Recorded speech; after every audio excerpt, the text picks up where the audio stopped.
It is true, we do not know what we will find as we ride south. I look out over these lone lands and wonder what will happen to them when we have gone. But this is something we must do. Each of us has sworn an oath to Aragorn our chief, and none of us will break that oath. We know the risks. None of us would join the Grey Company if we felt its errand was not important enough to brave those risks. For my part, I will not give in to fear of the unknown. We all have our role to play, and I hope only that when I have played mine, the world will have been better for my having been in it. Well met, my friends. Yoyston here, bringing you a lore review on what is perhaps the greatest adaptation inspired by Tolkien's works. The Lord of the Rings Online is a massively multiplayer online game, or MMO, that started in 2007, and is still going strong today.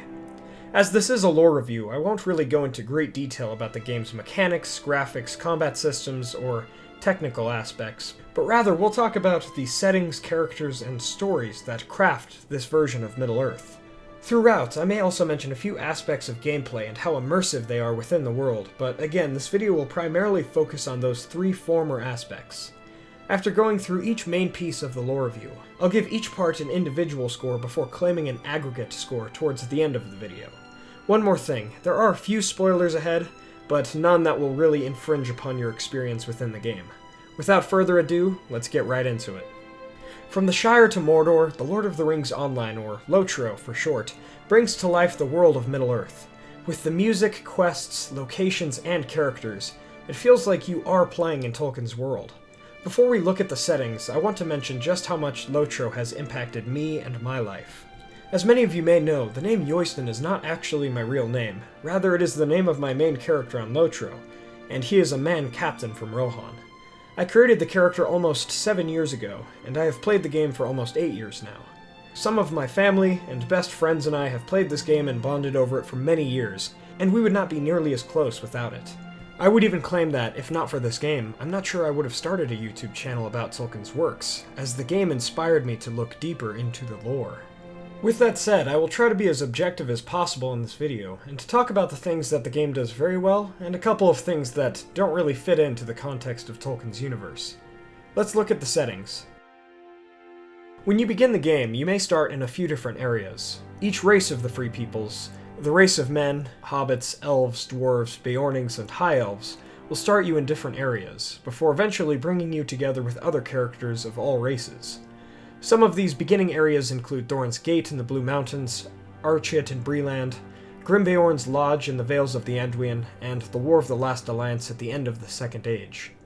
As you level, you travel to new areas, ones explicitly depicted in The Lord of the Rings and The Hobbit, such as the Shire, Bree, Rivendell, Rohan, Gondor, and many others, and ones that are mentioned but not in a lot of detail, such as the North Downs, Evendim, Forukel, the banks of the River Anduin, and many others as well. With the incredible music and ever-improving graphics as you journey into newer areas, LOTRO really does make you feel like you are in these settings. Many of the very specific areas mentioned in Tolkien's works are presented as well. One example of this would be the Three Farthing Stone in the Shire, which is only slightly mentioned in Tolkien's Part of the Shire map and the Grey Havens chapter in The Return of the King. This stone may be found in the Shire. It's that level of detail and specificity that the developers have that really makes this game not just good, but great. You'll journey both to the areas that you know and the ones that you don't, and remember back to them all with the nostalgia that is present in Tolkien's Legendarium. When I hear some of the music from these different locations, I really do become nostalgic about Tolkien's works and my adventures in those areas.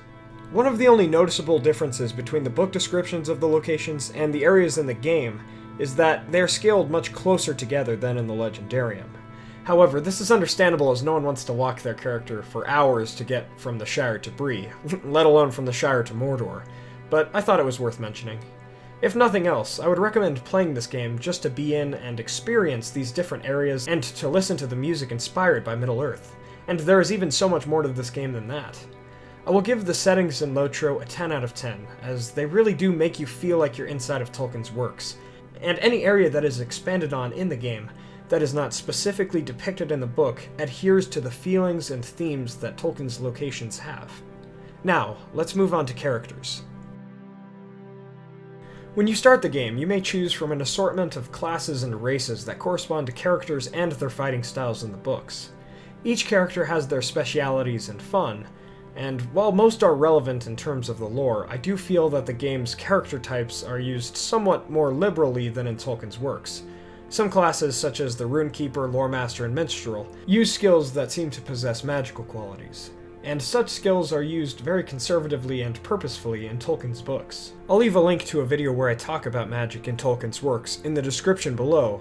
I do like these characters, and the lore behind them explains some of their powers, but ultimately I deem that these classes are some of the MMO tropes that have found their way into LOTRO, and even though these tropes are limited and few in number, some are still there.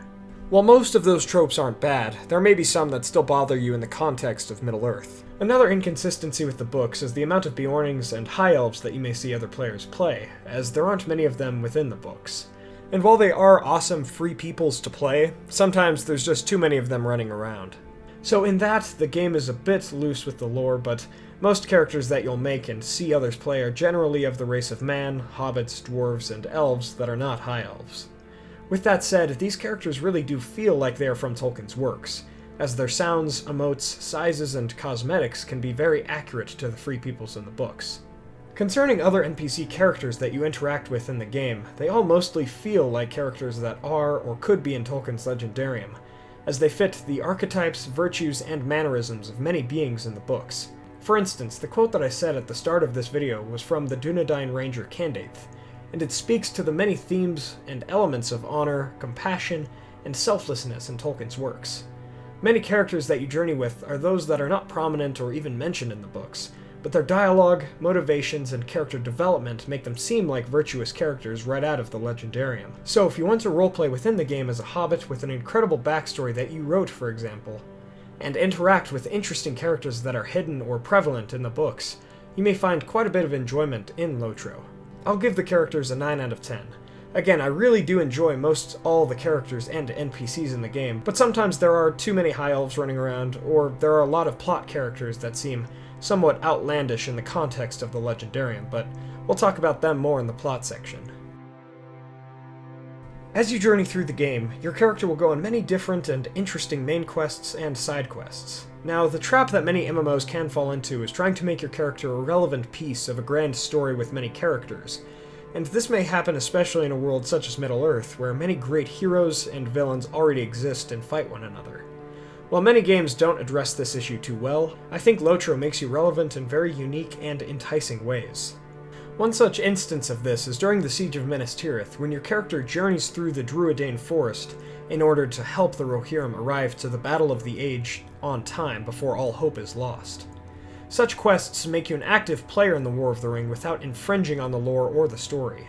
However, while those quests are many, I must mention that there are a few storylines that seem to fall into MMO genre tropes of fighting giant monsters or overwhelming odds that aren't present or relevant in the books. One such case takes place in Woldemort in the land of Rohan, where you have to fight Nurzum, a corrupted Ent in service of Saruman. Nurzum is also an example of one of those NPCs that I mentioned earlier, as he seems interesting but somewhat outlandish in Middle-earth. While such storylines may be interesting, they don't completely seem to follow Tolkien's works. Besides those quests and some of those generic defeat 10 rats MMO quests, LOTRO provides interesting, fun, relevant, and new stories to follow in the land of Middle-earth. With all of that in mind, I give the plot an 8 out of 10. I want to give it a 9, but again, some of those generic MMO quests that require fighting non-canon creatures or just grinding can take you out of the ambiance of the game from time to time. But honestly, those quests don't affect your overall experience too much. After discussing those individual pieces, let's take a quick look at the game overall as an experience before giving it a final grade.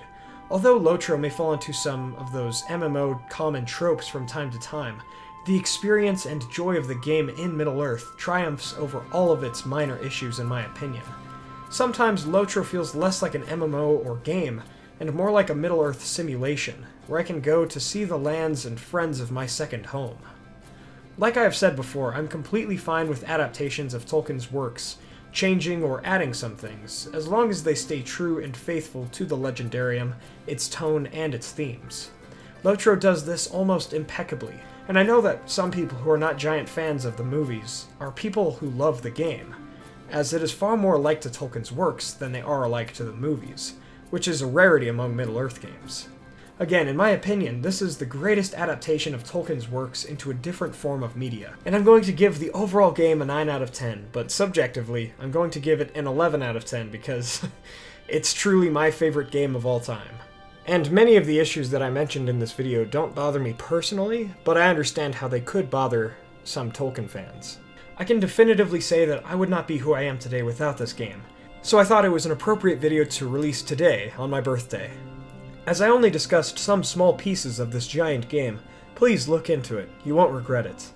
I'll leave a link to LOTRO's website in the description where you can sign up and play the game for free. As I made the script for this video, I had LOTRO open to help me, and all I wanted to do was play it, but you know, I've got to make this video. Again, if for nothing else, please give the game a try just to walk around the Shire, and I promise you'll feel some peace in the lands of the hobbits. This is truly one of the greatest games out there, as many settings, characters, and quests can invoke great emotion, inspire you, and even contribute to your personal philosophies and your love of Tolkien's works. Thank you all so much for watching. I really hope you guys enjoyed this. If you did, please be sure to hit that like button and share this video with a friend. Let me know your thoughts about The Lord of the Rings Online in the comments below. If you'd like to contact me more directly, please join us on Facebook and Twitter through the links in the description below, and don't forget to subscribe to join the Men of the West and all of the Free Peoples today. I'll see you all again next weekend with a video on the Arkenstone, but until then, thank you all for joining me on this adventure. Until the next one, my friends.